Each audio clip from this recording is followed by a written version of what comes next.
دامن کی ٹھنڈی ہوا چاہیے، ان کے دامن کی ٹھنڈی ہوا چاہیے، ان کے دامن کی ٹھنڈی۔ صبح طیبہ میں ہوئی بڑھتا ہے باڑا نور کا، صدقہ لینے نور کا آیا ہے تارا نور کا۔ میں گدا تو بادشاہ بھر دے پیالہ نور کا، میں گدا تو بادشاہ بھر دے پیالہ نور کا، نور دن دونا تیرا دے ڈال صدقہ نور کا۔ تیری نسل پاک میں ہے بچہ بچہ نور کا، یا رسول اللہ تیری نسل پاک میں ہے بچہ بچہ نور کا، تو ہے عین نور تیرا سب گھرانہ نور کا، تو ہے عین نور تیرا سب گھرانہ نور کا۔ حضرات گرامی بڑے قابل مبارکباد ہیں آپ حضرات کہ اس وقت رات کی اس گھڑی میں آپ حضرات اللہ کے رسول صلی اللہ علیہ وسلم کی ولادت کی مناسبت سے محفل میلاد پاک صلی اللہ علیہ وسلم میں تشریف فرما ہے۔ یہ سب ہماری اور آپ کی مشترکہ خوش نصیبی ہے، اور یہ کہہ لیجئے ہمارے برادر اکبر حضرت حافظ و قاری نثار احمد فیضی صاحب کا حکم ہوا تو میں آپ کی بارگاہ میں حاضر آیا۔ اللہ تبارک و تعالیٰ کی بارگاہ میں دعا کرتا ہوں کہ مولا کریم اپنے حبیب کے صدقے میں ہم سب کو یہاں جمع ہونا قبول فرمائے، اور جن لوگوں نے اس بابرکت محفل کو سجانے میں رچانے میں جہاں تک اپنی اپنی خدمات کو پیش کیا ہے، اللہ تبارک و تعالیٰ اپنے محبوب کی برکت سے اسے قبول فرمائے۔ حضرات گرامی ایک مرتبہ درود پاک پڑھ لیجیے، اللہم صلی علی سیدنا و شفیعنا مولانا محمد معدن الجود والکرم وبارک وسلم، صلو علیہ صلاۃ و سلام علیک یا رسول اللہ صلی اللہ تعالی علیہ وسلم۔ میں نے جس آیت کریمہ کی تلاوت کرنے کا شرف حاصل کیا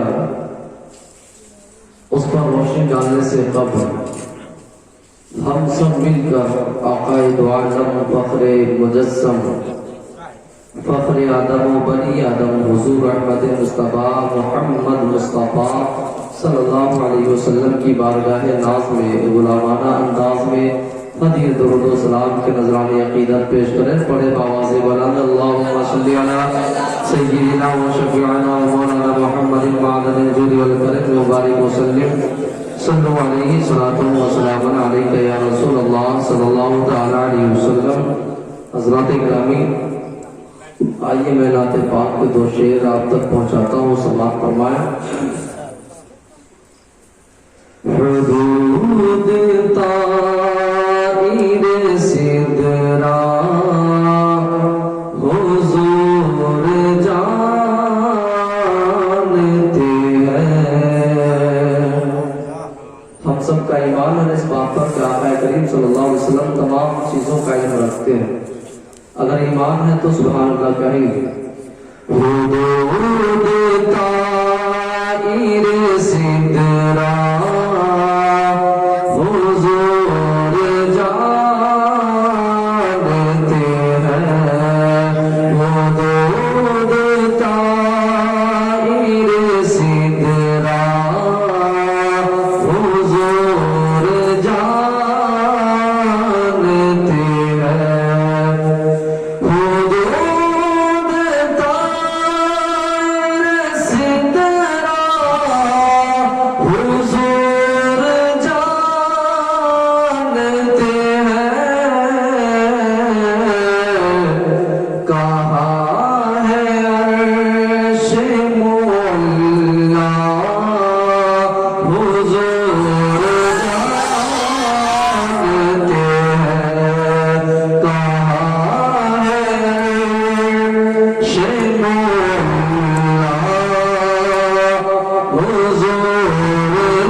عتبہ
اللهم صل على سيدنا وشفيعنا مولانا محمد وعلى الجود والكرم وبارك وسلم صلوا عليه صلاة وسلام عليك يا رسول الله صلی اللہ تعالی علیہ وسلم.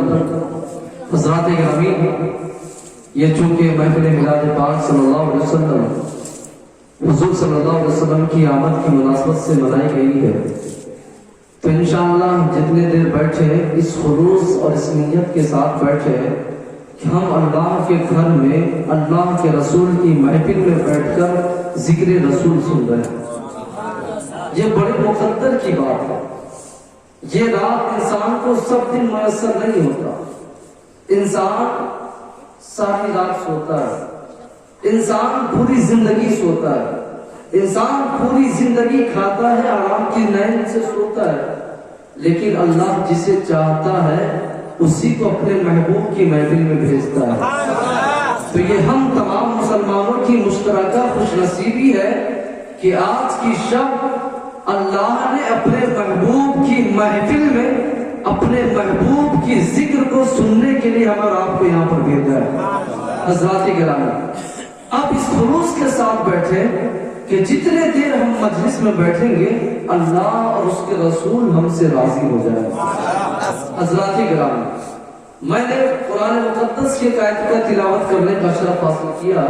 اللہ تعالیٰ فرماتا ہے وَإِنَّكَ لَعَلَىٰ خُلُقٍ عَظِيمٍ، بے شک اے محبوب پاک صلی اللہ علیہ وسلم آپ کو خلق عظیم پر فائز کیا گیا.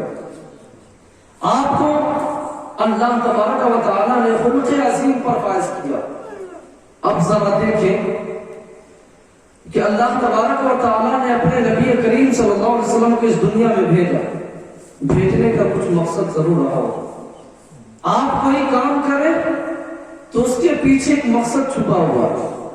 کوئی بھی کام کو انجام دے اس کے پیچھے کوئی نہ کوئی راز چھپا ہوا ہے. تو اللہ نے اپنے محبوب کو بھیجا، آخر بھیجنے کا مقصد کیا تھا؟ ایک سوال بنتا ہے، یعنی اللہ نے اپنے محبوب کو بھیجا تو کس لیے بھیجا؟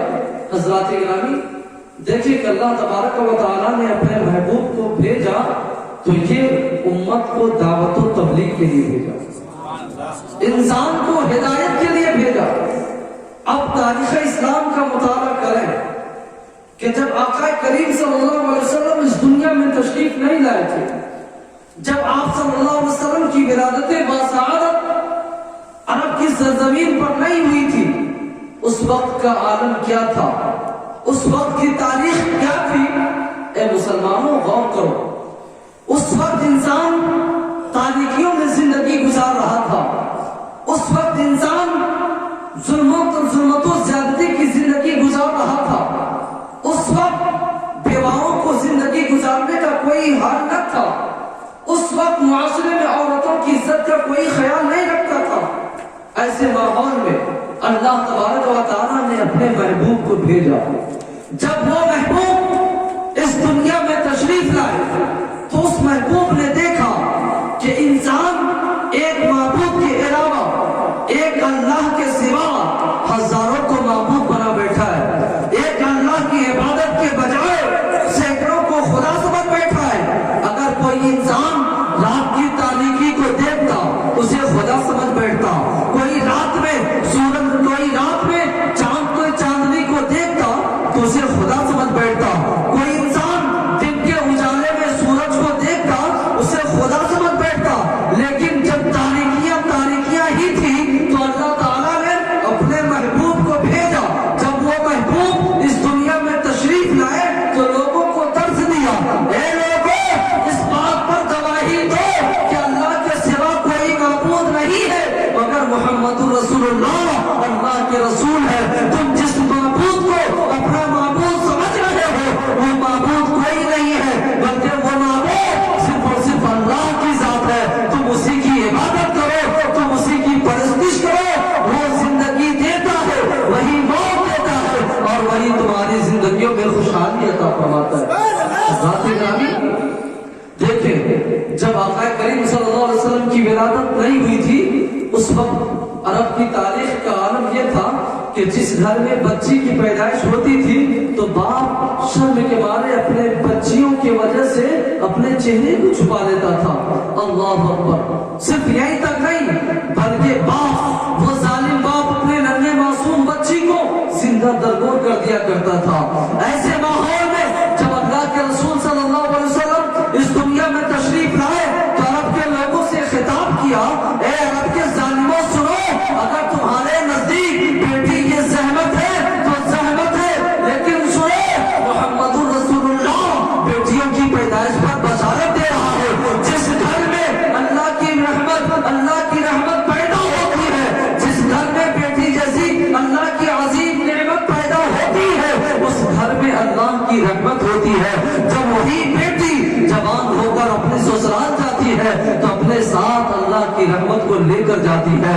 تو پتا چلا کہ جب رسول اللہ صلی اللہ علیہ وسلم اس دنیا میں تشریف نہیں لائے تھے، اس سے پہلے پورا عالم اسلام کے لوگ ظلم و زیادتی کے شکار تھے. عورتوں کا کوئی جینے کا حق نہ تھا، بیواؤں کا کوئی عزت نہ کرتا تھا.